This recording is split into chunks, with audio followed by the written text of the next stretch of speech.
Amazon جنگل میں انتہائی پرسرار چیز ہے اور وہ ہے واکنگ ٹریز، یعنی چلتے ہوئے درخت۔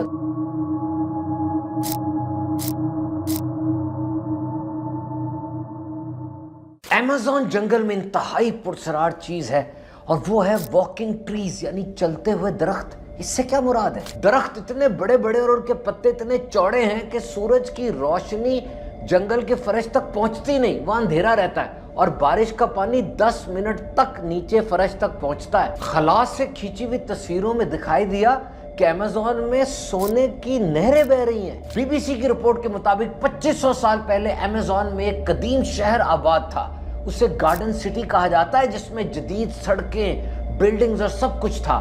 پھر آتش فشاں نے اس کو تباہ کر دیا۔ اس کو ایمیزون کیوں کہا جاتا ہے؟ اوریلانو جو سیاح پہلی بار ایمیزون گیا، سامنے جنگجو خواتین کا ایک بہت بڑا لشکر اس کو ملا، اور پھر سائنسدان کہتے ہیں کہ مریخ یا کسی زمین کے گہرے سمندر کے بارے میں ہم زیادہ جانتے ہیں، لیکن اپنی ہی پلانٹ ارتھ پہ موجود اس بڑے ایمیزون جنگل کے بارے میں بہت کم جانتے ہیں۔ نیسا کی طرف سے ایک سپیس لیزر، وہ ISS انٹرنیشنل سپیس اسٹیشن سے روزانہ ہزاروں بار وہ خلا سے لیزر ایمیزون جنگل میں ماری جاتی ہے۔ ایک خاص مچھلی ہے ایمیزون میں، پیرا رکو نام کی، 3 میٹر تک لمبی ہو جاتی ہے، مین ایٹر کہتے ہیں اس کو، پورا بندہ سالم کھا جاتی ہے۔ ایمیزون کے اندر 400 مختلف قبیلوں کے لوگ آباد ہیں، لیکن یہ جدید دنیا سے بالکل دور ہے۔ ان میں سے کئیوں کو یہ بھی نہیں پتا کہ پہیا ویل بھی ایجاد ہو چکا ہے۔ ایمیزون رنگز کیا ہیں؟ یہ گولے بنے ہوئے 4500 گولے اس جنگل میں سے دریافت ہوئے ہیں۔ کس نے بنائے، کب بنائے اور کیوں بنائے؟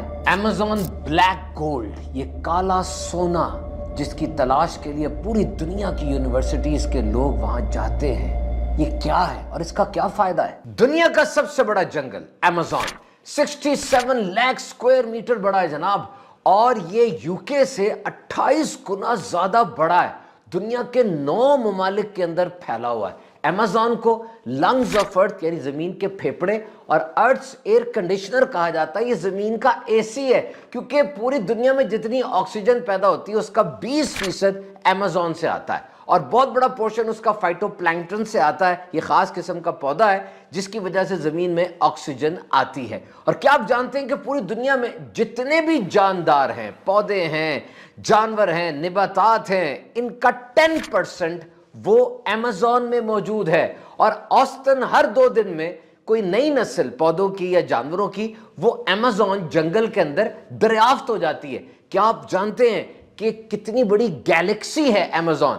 اس کو آپ جنگل نہ کہیں، یہ تو پوری ایک دنیا الگ سے آباد ہے۔ 40,000 پلانٹ سپیشیز یعنی 40,000 مختلف اقسام کے پودے ہیں، 1300 پرندوں کی قسمیں یہاں پائی جاتی ہیں، 3000 مختلف اقسام کی فش یہاں موجود ہے، اور 300 میملز یہاں ہیں۔ اور آپ سن کے حیران ہو جائیں گے جناب کہ 25 لاکھ مختلف قسم کے کیڑے مکوڑے، انسیکٹ سپیشیز وہ ایمیزون میں موجود ہیں۔ اچھا، یہ لفظ ایمیزون آیا کہاں سے؟ تاریخ کو پڑھیں تو پتہ چلتا ہے 1541 میں پہلی بار یہ لفظ استعمال کیا گیا۔ ایک یورپی سیاح تھا، ٹورسٹ تھا، اس کا نام تھا اوریلانو۔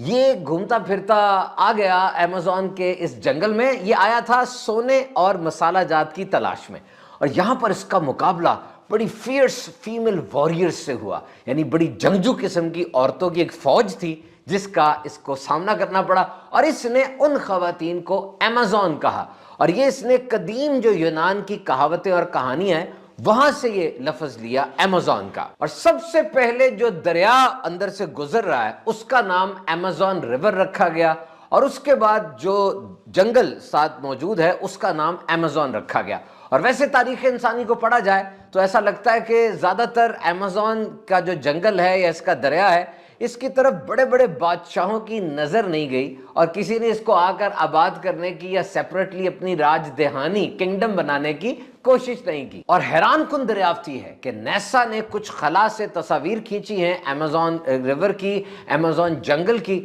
اور وہاں پر گولڈ ڈپازٹس اور گولڈ ریزروز یعنی سونے کے ذخائر ایسے نظر آ رہے ہیں جیسے سونے کی ندیاں بہہ رہی ہیں وہاں پہ۔ اور بعد میں جب تحقیقات کی گئیں تو پتہ چلا کہ یہ نیسا کا ایک ایسٹروناٹ تھا، خلا باز تھا، جس نے ISS یعنی انٹرنیشنل اسپیس اسٹیشن سے کچھ تصاویر لی، اور یہ در حقیقت ایمیزون جنگل کے اندر غیر قانونی طور پر جو مائننگ کے لیے وہاں پر گڑھے کھودے گئے تھے، وہ ان گڑھوں کی تصاویر تھی، اور ان گڑھوں کے اوپر سورج کی روشنی پڑ رہی تھی، جس سے یوں محسوس ہوتا تھا کہ یہ سونے کے دریا بہ رہے ہیں۔ بہرحال یہ جو سونے کی نہریں اور سونے کے دریا بہنے کی داستان ہے، یہ کوئی اتنی غلط بھی نہیں ہے۔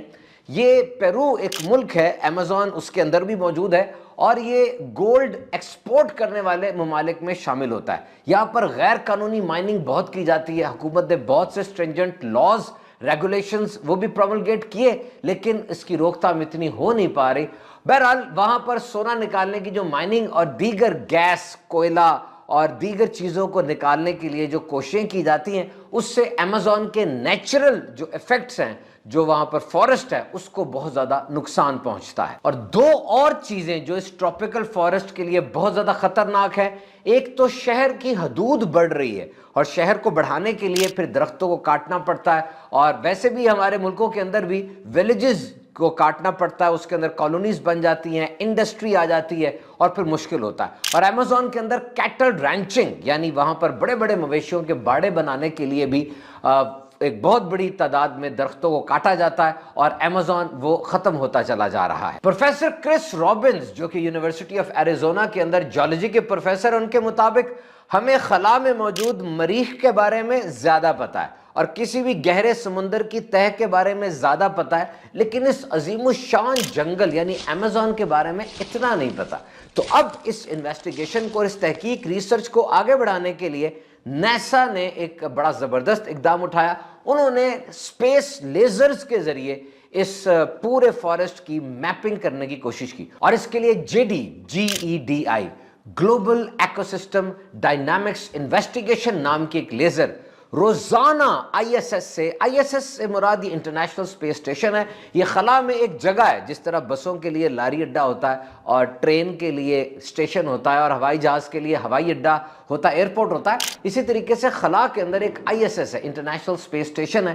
وہاں سے روزانہ ہزاروں مرتبہ یہ اسپیس لیزر یہ ایمیزون میں ماری جاتی ہے، اور لیئرز کی صورت میں یعنی تہوں کی صورت میں ایمیزون کے اندر کیا چھپا ہے اس کے 3D میپس بنائے جاتے ہیں، بڑے زبردست قسم کے نقشے بنائے جاتے ہیں، اور یہ پتہ لگانے کی کوشش کی جاتی ہے وہاں کون سے لوگ رہتے رہے، اس کے اندر کون سی معدنیات چھپی ہوئی ہیں، اور کون سے ذخائر ایسے ہیں جو ابھی تک انسانی آنکھ سے اوجھل ہیں۔ کیونکہ ویسے دیکھا جائے تو خطرہ اتنا زیادہ ہے، تھکنس اتنی زیادہ ہے، جانور اور دیگر خطرات اس جنگل میں ایسے ہیں کہ ابھی تک صرف 10% پورے ایمیزون کا ایکسپلور کیا جا چکا ہے، باقی 90% کے بارے میں ابھی تک تحقیقات جاری ہیں۔ اور میرے یوٹیوب چینل کے ناظرین، میں سوچ رہا تھا کہ نبی پاک صلی اللہ تعالی علیہ وسلم کا جو فرمان ہے، اللہ has not sent down any disease without sending down its cure، کہ اللہ نے کوئی بیماری نہیں اتاری کہ اس کی شفا بھی نہ اتاری ہو، تو یہ اتنا بڑا جنگل ہے 67 لاکھ اسکوائر میٹر کا، اور اس کے اندر کیسی کیسی بیماریوں کا علاج موجود ہوگا، پتہ نہیں کسی جڑ میں، کسی تنے میں، کسی پتے میں، یا کسی شاخ کے اندر کون سی دوائی موجود ہوگی، واقعی ابھی تک پورا ایکسپلور نہیں کیا گیا۔ اور پروفیسر کرس رابنز جس کی بات میں نے پہلے کی، یونیورسٹی آف ایریزونا، اس نے بھی اپنی کتاب میں لکھا ہے کہ واقعی ہمیں اندازہ نہیں ہے کہ کیسے کیسے راز وہاں موجود ہیں، اور کون کون سی بیماریوں کی دوائیاں کہاں کہاں موجود ہیں۔ ابھی ہم اندر جائیں گے، پتہ چلے گا، تو بہت سے رازوں سے پردہ ہٹے گا۔ اور جناب جانور تو بہت سے ہیں اس میں، اور بہت سے جینٹل، شریف اور اچھے اچھے جانور بھی ہیں، سارے جانور اچھے ہوتے ہیں، لیکن وہاں پہ کچھ خطرناک وحشی جانور بھی ہیں، جن میں مینڈک، زہریلے سانپ، جیگور اور پیراناز فش بھی موجود ہے۔ وہاں الیکٹرک ایل بھی ہے، یہ ایک ایسی مچھلی ہے جس کو پکڑا جائے تو بجلی کے جھٹکے چھوڑتی ہے، یہ 820 وولٹ تک بجلی یہ مار سکتی ہے۔ اور ایک خاص مچھلی ہے پیرا روکا نام کی، یہ 3 میٹر تک لمبی ہو جاتی ہے، اسے مین ایٹر کہا جاتا ہے، پورا کا پورا انسان اندر لے جاتی ہے۔ اس کے اوپر نا، اس کی منہ کی چھت کے اوپر بھی دانت لگے ہوتے ہیں، اور اس کی زبان میں بھی دانت ہوتے ہیں۔ اور یا ایمیزون کے اندر 120 مختلف قسم کے ایسے مینڈک ہیں جو انتہائی زہریلے ہیں. ان کی جلد کے اوپر زہر لگا ہوتا ہے اور یہ 15-20 نوجوانوں کو، انسانوں کو بڑی آسانی سے مار سکتے ہیں. دیکھنے میں بڑے خوبصورت ہوتے ہیں، مختلف رنگوں کے ہیں، اور جب ان کو دیکھا جاتا ہے انسان ان کو پکڑنے کے لیے آگے بڑھتا ہے، لیکن آگے موت کا سامان ہوتا ہے. اور ایک خاص چونٹی ہے، اسے بلٹ اینٹ کہتے ہیں. وہ جب کاٹ لے تو یوں لگتا ہے جیسے کسی نے گولی مار دی ہے.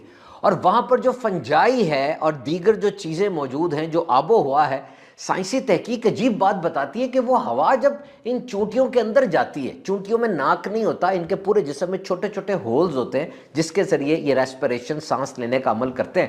وہ جو ہوا ان کے جسم میں جاتی ہے نا، ان کا دماغ ایسا سیٹ ہو جاتا ہے کہ یہ بہت اوپر تک چڑھ جاتی ہیں، اور ان کے ڈنگ کے اندر ایک خاص قسم کی عجیب سی ایک زہر سا اس میں آ جاتا ہے. اس کے علاوہ ایمیزون کے اندر ایناکونڈا، یہ دنیا کا سب سے بڑا سانپ ہے، بہت بڑا اژدہا ہے، یہ بھی پایا جاتا ہے. 30 سے 40 فٹ لمبا ایناکونڈا، یہ پوری گائے پورے انسان کو نگل جاتا ہے. اس کے علاوہ ویمپائر بیٹس ہیں، یعنی خون چوسنے والی چمگادڑیں، اور پنک ڈالفن ہے، یعنی پنک رنگ کی ڈالفن مچھلی جو ایمیزون ریور میں اور اورینوکو ریور میں ہی پائی جاتی ہے. اور پھر ہارپی ایگلز جو دنیا کے سب سے بڑے عقاب ہیں، 5 سے 6 کلو وزن ہوتا ہے اس کا، اور یہ اپنے وزن سے 2 گنا وہ اپنے پنجوں میں اٹھا سکتا ہے. اس کے ونگ سپین بہت بڑے ہوتے ہیں، اور یہ جو ایمیزون جنگل کی کنوپی ہے درختوں کی، اس کے اوپر اڑتے ہوئے دکھائی دیتے ہیں. اور اس کے علاوہ جیگور ہے جناب، یہ شیر کی فیملی کا ایک تیندوا، یہ ایک جانور ہے جو بڑا خطرناک ہے، اور یہ وحشی اور جنگلی جانور ہوتا ہے. اور جتنے بھی جانور ایمیزون میں پائے جاتے ہیں، ان کا آپس میں بھی ایک بڑا گہرا تعلق ہے، اور ان کا ایمیزون جنگل سے بھی بہت بڑا تعلق ہے. 4,70,00,000 آبادی ایمیزون کی بتائی جاتی ہے. یہ 400 مختلف قبائل کے لوگ ہیں، اور یہاں پر بولی جانے والی زبانیں وہ 300 سے زائد ہے. یہاں پر جو انسانوں کی دنیا ہے وہ بالکل ہی الگ ہے. آپ حیران ہوں گے سن کر کہ 400 مختلف قبائل کے لوگ یہاں پائے جاتے ہیں. تو ان میں سے اکثر قبیلے ایسے ہیں جنہیں جدید دنیا کا کچھ نہیں پتا. نو انٹرنیٹ، نو موبائل، کوئی جہاز، ٹی وی، کچھ نہیں. حتیٰ کہ ان کو ایک لکیر کھینچنی بھی نہیں آتی، سادہ سی تصویر بنانی بھی نہیں آتی. اور بعض قبیلے اتنے اندر جا کے اتنے ریموٹ ہیں کہ انہیں یہ بھی نہیں پتا کہ دنیا میں پہیہ ایجاد ہو چکا ہے. they don't know the innovation of wheel. حیرت انگیز بات یہاں تھی، مین آف ہول، ایک بندہ تھا، اس کا نام مین آف دی ہول رکھا گیا، یعنی سوراخ بنانے والا آدمی. یہ 26 سال تک اکیلا رہا، کیونکہ اس کا پورا قبیلہ وہ ختم ہو گیا، اور پھر یہ کسی اور قبیلے میں گیا نہیں. اس کے عادات و اطوار، اس کے کپڑے وغیرہ بالکل جنگلیوں جیسے تھے، اور یہ گڑھے کھودتا تھا. نمبر 1 جانور اس میں پھنس جائیں اور ان کو کھا سکے. نمبر 2 گڑھوں میں چھپ کر یہ اپنا گھر بناتا تھا. سائنس اس کو فالو کرتی رہی کہ یہ کہاں جا رہا ہے، کیسے کر رہا ہے. اور پھر 26 سال کے بعد اس کی جھونپڑی کے پاس اس کی لاش پائی گئی، اور اس کا پورا قبیلہ یوں ختم ہو گیا.